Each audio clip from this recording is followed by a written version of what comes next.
La salade, c'est la partie la plus saine du burger et dans le burger du mois, c'est donc la pause nostalgie, celle où on remonte le temps. D'ailleurs, on va pas se mentir, j'ai jamais compris trop le rapport entre la salade et la nostalgie. Moi non plus. On a décidé ça un peu à brûle-pourpoint, mais c'est comme ça maintenant. La salade, ça nous ramène à l'adolescence, hein, la période des premiers amours, Clémence Frégé, 4ème B. la période des premiers échecs.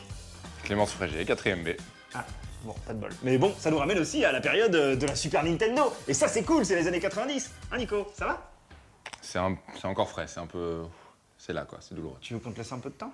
S'il te plaît. Bon, bah, on mate la salade. Merci. Ça va aller? T'inquiète pas.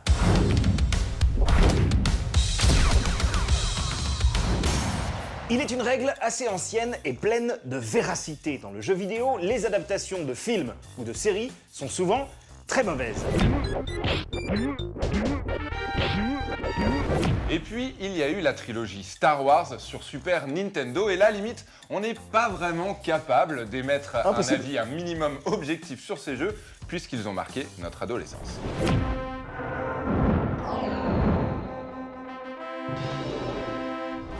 Édité par jadis le tout-puissant LucasArts, les Star Wars 16 bits sont tous trois sortis du même moule, celui du run and gun punitif, pour l'époque graphiquement somptueux, si vous parveniez à passer les premiers niveaux. Parce que pour être honnête, en vrai, c'était C'était coton, hardcore, hein, c'était voilà, hardcore, on va pas se difficile. mentir.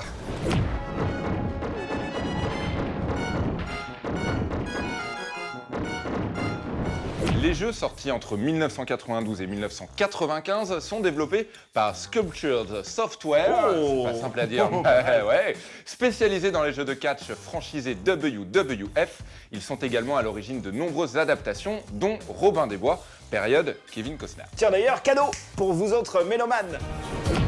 You know it's true. Everything I do. I do it for you. Faut faire les vibes, sinon t'es pas pris par le jury. Alors ils ont également donné, Sculptured Software, naissance à un jeu culte complètement barré. Encore une adaptation des Simpsons cette fois-ci, le très chelou Bart's Nightmare, regardez.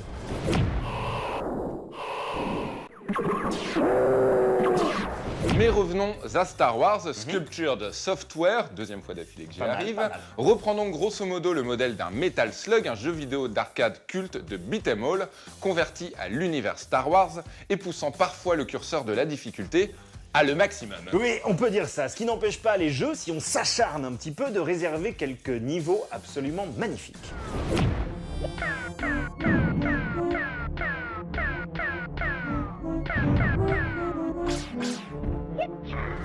Bon alors, ok, on vous voit venir. Oui. Là, vous devez jouer dans la peau d'un Ewok, mais dites-vous que c'eût été bien pire, puisque quelques années plus tard, c'était de l'Ewok. Oui, Quelques c'était- années je plus le fais pas tard, mal. on vous permettra d'interpréter Missa Jar Jar Binks, Ah, l'autre. et ça, personne n'a envie de s'en souvenir. Personne. Alors en contrepartie, dans ces jeux des années 90, les développeurs réalisent un fantasme caché de beaucoup de joueurs en ouais. nous permettant d'incarner la princesse Leia en bikini et Grave. d'affronter Jabba the Hutt.